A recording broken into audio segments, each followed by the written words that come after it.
जो लोग इस चुनाव में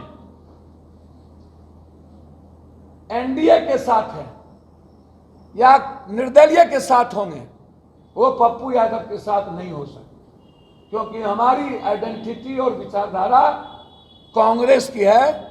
हमारे लोग कांग्रेस की विचारधारा के साथ रुपौली में खड़े हैं। यदि कोई गलती भी हो महागठबंधन के कैंडिडेट से तो उसकी क्षमा करिएगा, माफ कर दीजिएगा। मैं सूद और ब्याज के साथ वो कुछ करे ना करे, जैसे ही चुनाव खत्म होगा रुपौली के विकास की शुरुआत पप्पू यादव के हाथ से शुरू हो। नरेंद्र मोदी को छोड़ सभी लोग देश के पूर्णिया आ गए। मैं चाहूंगा कि नरेंद्र मोदी जी भी आ ही जाएं। आजादी के बाद इतने लंबे समय तक 20 साल तक मुख्यमंत्री रहने के बाद, और आप खुद कह रहे हैं कि रुपौली अत्यंत पिछड़ी जाति नीतीश कुमार के साथ खड़ी रही, तो फिर रुपौली की दुर्गति में किसकी भूमिका? 20 साल में आप नंबर 1 कर नहीं पाए, अब आप 6 महीने में नंबर 1 करिएगा। और पप्पू यादव का वादा है 2 साल के अंदर रुपौली की जो भी पुलें होंगी, जो प्राथमिकता होगा 1 से 3 के भीतर, वह 2 साल के अंदर कंप्लीट हो।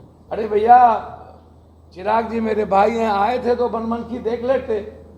चीनी मिल खत्म हो गई तो कुछ एक फैक्ट्री बन जाती। डिप्टी सीएम साहब बियाडा की हालात को देख लेते।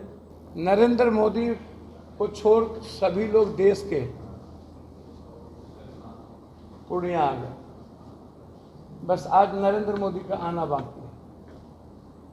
मैं चाहूंगा कि नरेंद्र मोदी जी भी आ ही जाएं, कर ही जाएं। पूर्णिया का सौभाग्य हो जाए या दुर्भाग्य तो है ही।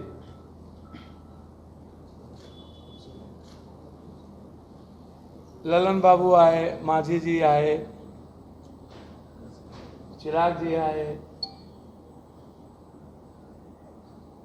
संजय बाबू आ गए, सम्राट जी डिप्टी सीएम आ गए, दोनों डिप्टी सीएम आ गए, सारे मंत्री जी आ गए। एक नज़र कल्याण कर दिए होते बिहार डिप्टी सीएम साहब, हमारे रोड के गड्ढे को देख लेते। बायसी, डगरवा, अररिया के साइड में जितनी बाढ़ आई हुई है, पानी नदियों का ऊपर है। काली मंदिर की लगभग सीढ़ी डूब गई है, कटाव जारी है। फिर मैं कहूँगा कि रोम जल रहा था, नीरू बंसी बजाया। यह बात एक बार मैंने पहले भी होटल उद्घाटन में कही। इतने लोग यहाँ आए, सर्किट हाउस में, होटल में रहे, एक बार भी इन लोगों को फुर्सत नहीं हुई कि हम नगर निगम पर जो बोझ है होल्डिंग टैक्स का उस पर रिव्यू कर लें, या हम एक बार लाइन बाजार या डॉलर हाउस से जो सड़कें गई है जिसमें पानी गड्ढा भरा हुआ है। पूर्णिया की जनता टैक्स देती है किसी की गुलामी के लिए नहीं, और पूर्णिया की जनता गुलाम नहीं है किसी की।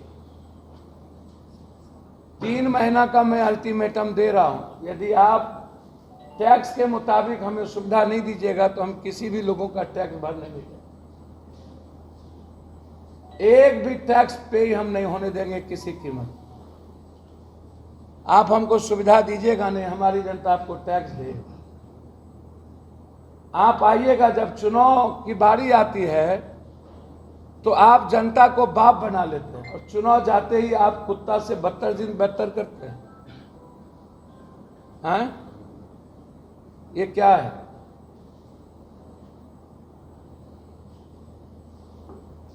अरे भैया, चिराग जी मेरे भाई हैं, आए थे तो बनमनखी देख लेते। चीनी मिल खत्म हो गई तो कुछ एक फैक्ट्री बन जाती।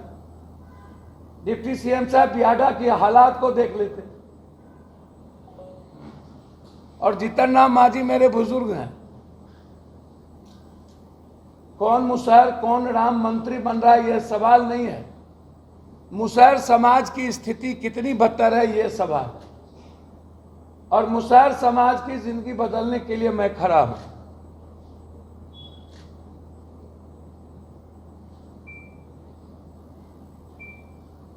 और रुपौली को नंबर 1 डिप्टी सीएम साहब कब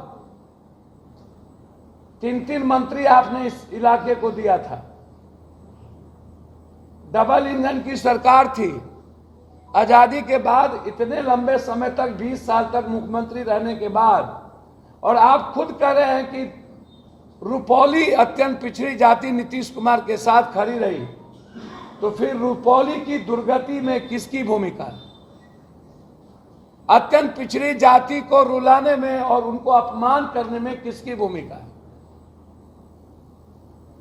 रुपौली अत्यंत पिछड़ी जाति और माइनॉरिटीज का इलाका है।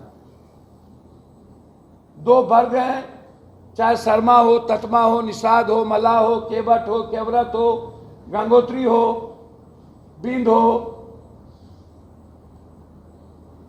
शाह हो, जसवाल हो, मुसलमान हो, दलित हो।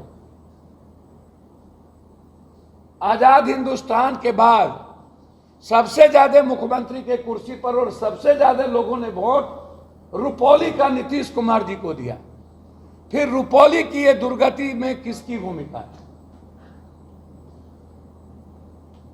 जो लोग बड़ी बड़ी बात करते हैं, लंबी लंबी बात करते हैं, हम उससे जानना चाहेंगे कि नंबर 1 8 महीने के बाद कहिएगा आचार संहिता लग गया, फिर आइएगा बोलिएगा कि नंबर 1 मैं करूंगा। तो 20 साल में आप नंबर 1 कर नहीं पाए, अब आप 6 महीने में नंबर 1 करिएगा। और पप्पू यादव का वादा है 2 साल के अंदर रुपौली की जो भी पुलें होंगी, जो प्राथमिकता होगा 1 से 3 के भीतर, वह 2 साल के अंदर कंप्लीट होगा। रुपौली होके NH, नौगछिया से मोहनपुर होके NH सीधा फारबिसगंज, दूसरी NH सीधा बनमनखी बड़ारा होते हुए जानकी नगर होते हुए सीधा नरपतगंज। ये 2 साल के अंदर पप्पू यादव शिलान्यास कराएगा और काम शुरू करेगा। रोल मॉडल बनेगा पूर्णिया बिहार और देश के लिए। और जो लोग एयरपोर्ट की बात करते हैं, हमारे एक मित्र, बहुत अच्छे मित्र जिसको मैं बहुत प्यार करता हूं, सम्मान देता हूं, जगन्नाथ मिश्रा जी मेरे पिता की तरह थे। नीतीश बाबू आए थे, बेचारा को बहुत पहले मंत्रिमंडल मिलना चाहिए, बहुत देर से मिला। मैं कई बार कह चुका हूं कि रुपौली, जो लोग राहुल गांधी, प्रियंका गांधी और कांग्रेस की विचारधारा को मानते हैं, हर परिस्थिति में चाहे कोई भी हो, यदि हमारे साथ जो लोग थे और आज कभी निर्दलीय तो कभी एनडीए, वो लोग मेरे साथ विचारधारा से नहीं हैं, न आगे अब कभी रहेंगे। जो लोग इस चुनाव में एनडीए के साथ हैं या निर्दलीय के साथ होंगे, वो पप्पू यादव के साथ नहीं हो सकते, क्योंकि हमारी आइडेंटिटी और विचारधारा कांग्रेस की है। हमारे लोग कांग्रेस की विचारधारा के साथ रुपौली में खड़े हैं, और मैं उम्मीद करता हूं कि रुपौली की जनता माफ करके, क्षमा मांगता हूं मैं, हाथ जोड़ के, यदि कोई गलती भी हो महागठबंधन के कैंडिडेट से तो उसकी क्षमा करिएगा, माफ कर दीजिएगा। मैं सूद और ब्याज के साथ, वो कुछ करे ना करे, जैसे ही चुनाव खत्म होगा, रुपौली के विकास की शुरुआत पप्पू यादव के हाथ से शुरू होगी। ये मेरा वादा है। मैं पुनः एक बार रुपौली की जनता से हाथ जोड़ के क्षमा मांगता हूं। यदि कभी भूल में गलतियां हुई होगी, उसको क्षमा करिएगा, और आप एक बार मेरे लिए अपनी बेटी के साथ खड़े रहिएगा। बहुत बहुत धन्यवाद।